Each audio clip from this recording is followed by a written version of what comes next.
A la hora de dibujar el cuerpo humano es importante comprender los músculos de los que está compuesto. Hemos estado estudiando los músculos de la cabeza y los músculos del torso. Ahora vamos a dedicarnos a estudiar los músculos de las extremidades. Y vamos a comenzar con las extremidades inferiores. Vamos a hablar del muslo. ¿Cuáles son los músculos de que se compone el muslo? Por la parte frontal, el muslo se compone del tensor fascial lata, del pectíneo, del cuádriceps. Se compone también de los tres abductores, del sartorio y del vasto externo. Vamos a ver uno por uno estos músculos para irlos conociendo y comprendiendo dónde están.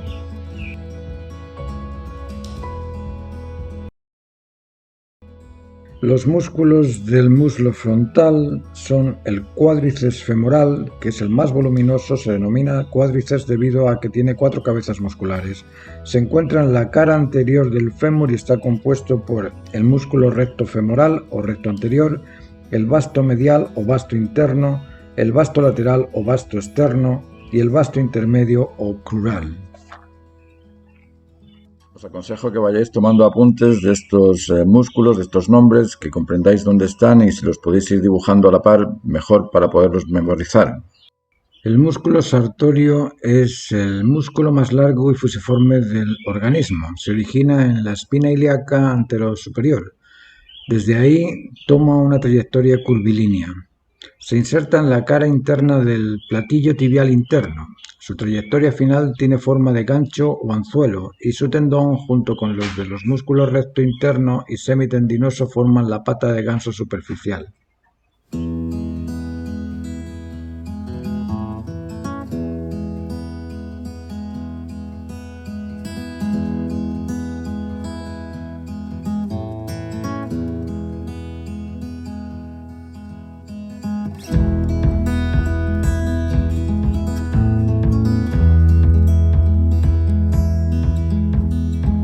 En la parte posterior del muslo se encuentran el glúteo y los músculos isquiotibiales, que son el bíceps femoral, el semitendinoso y el semimembranoso. Los músculos de las piernas son el plopíteo, el músculo flexor largo de los dedos, el tibial posterior, el tríceps sural, que son los gemelos internos y gemelo externo, el plantar delgado y el flexor largo del dedo gordo.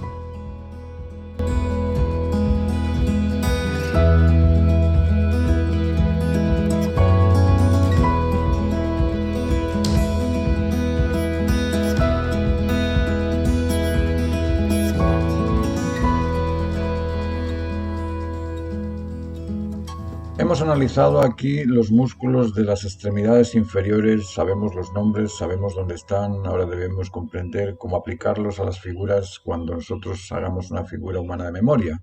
Y ahora vamos a analizar los músculos de las extremidades superiores.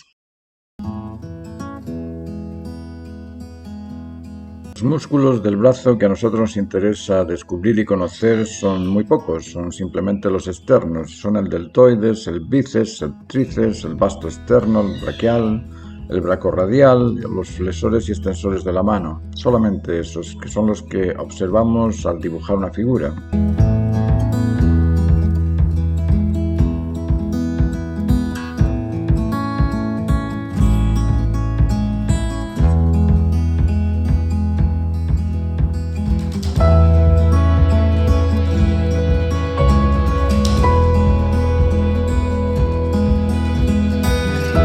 Hemos visto ya todos los músculos del cuerpo, todos los músculos que son necesarios para que nosotros podamos hacer nuestras composiciones con figuras humanas, y ahora lo que nos falta es simplemente saber cómo dibujarlos. Vosotros habéis estado haciendo vuestros apuntes y yo os voy a enseñar también de una forma sencilla cómo presentar estos músculos y aprenderlos de una sencilla manera para que podáis después practicarlo. Si lo difícil de estas cosas es visualizarlo. Una vez que uno los visualiza, aunque no te sepas el nombre, ya sabes qué es lo que hay ahí y lo puedes representar tranquilamente y de memoria. El sentido de todas estas clases es que aprendáis a poder expresaros de una manera independiente, de memoria, sin tener que necesitar de fotografías o de modelos, porque los antiguos lo hacían así. Y si los antiguos lo hacían así, nosotros que tenemos más recursos, ¿cómo no vamos a ser capaces de hacerlo igual? Luego vamos a empezar a aprender cómo representarlos. Los grandes artistas generalmente son grandes simplificadores también. Os he contado que para poder dibujar tenemos que encajar. Encajar es transformar las cosas en cajas.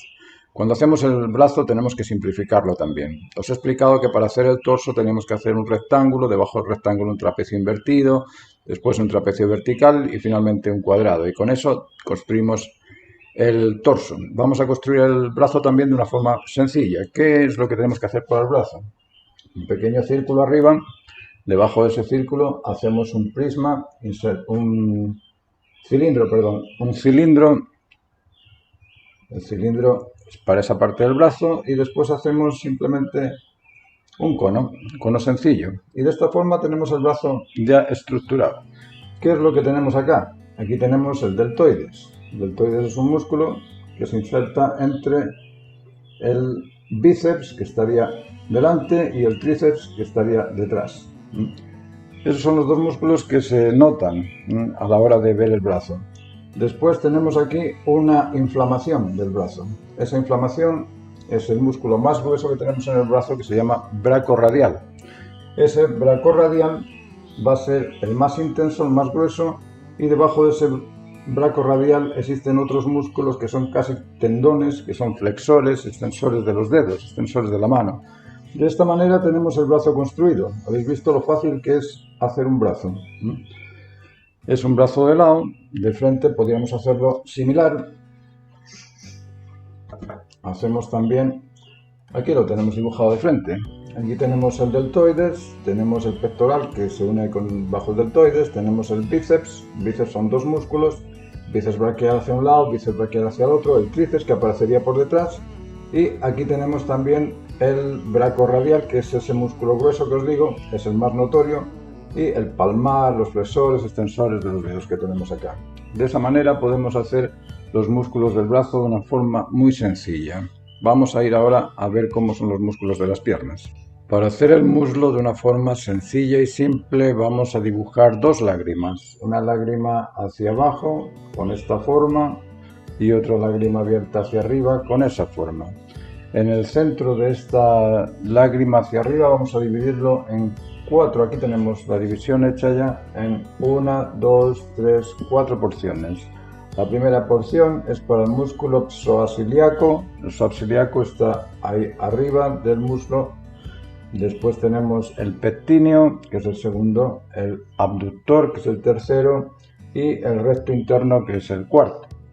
En esta línea de la lágrima nos viene el sartorio, que es el músculo largo y que cruza el muslo. Y enfrente tenemos el recto anterior y el vasto exterior. Esos son los músculos que vemos en el muslo. De esta manera es muy sencilla. Si os lo aprendéis de memoria, lo practicáis una y otra vez, veréis que después de 3 o 4 dibujos que hagáis, sabéis cómo dibujar el muslo de frente. La parte posterior del muslo la podemos crear de esta forma, haciendo una especie de cucharón, y después de ese cucharón buscamos 3 franjas verticales. Este cucharón sería el glúteo. Después del glúteo tenemos el bíceps crural, después el semitendinoso y el semimembranoso. Esos son los músculos más notorios de la parte de atrás del muslo. Como os digo, estas cosas hay que repetirlas, hay que dibujarlas una y otra vez, aprendérselas de memoria y poder representar figuras humanas con este tipo de simpleza. Y después, claro, si queréis ahondar un poquito más en dónde está cada músculo, podéis hacer el estudio anatómico y completarlo con ello. Simplificar la pierna también es un tema bastante sencillo. Hacemos una línea, esta curva corresponde a la rodilla. Esta misma línea que tenemos recta la vamos a curvar un poco y esa curva va a ser nuestra tibia. A la derecha de la tibia vamos a tener el gemelo. El gemelo es ese músculo que sale, que predomina por la parte de atrás de la pierna. Después del gemelo tenemos aquí otro músculo más pequeño que se llama el soleo. Y a la derecha de la tibia vamos a hacerle una curva también con la misma forma de la pierna, y en esa curva vamos a hacerle el peroneo largo, el peroneo corto que saldría aquí, peroneo corto, y en el centro lo que nos queda es el tibial. El tibial es este músculo central, el tibial, peroneo largo, peroneo corto, el gemelo y el sóleo. Y de esa forma tenemos la construcción de la pierna frontal. Y la parte posterior de la pierna es aún mucho más sencillo. Tenemos los gemelos, los dos gemelos, este nervio que es un plantar, y el sóleo interno y el sóleo externo. Y no hay más. De esa forma podemos graficar la pierna por detrás. Y lógicamente, si esta pierna estuviese vista del lado, tendríamos una forma más o menos parecida a eso que vemos ahí. Aquí estaría el gemelo, el sóleo, el tibial, y con eso tenemos la pierna comprendida. Luego os pido que hagáis el máximo de ejercicios que podáis para poder aprender los músculos, porque en la comprensión básica de los músculos se basa el hecho de que después sepáis proporcionar bien la figura humana. Generalmente lo más pequeño es lo más complejo de comprender, por eso que os voy a dejar unas fotos sobre los compuestos de la mano y de los pies para que los observéis, pero es mejor que dibujéis las manos y los pies tal y como la veis, sin preocuparse mucho de la cantidad de contenido que tienen dentro.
Aquí os muestro algunos de los ejercicios de anatomía que hice cuando estaba en la escuela.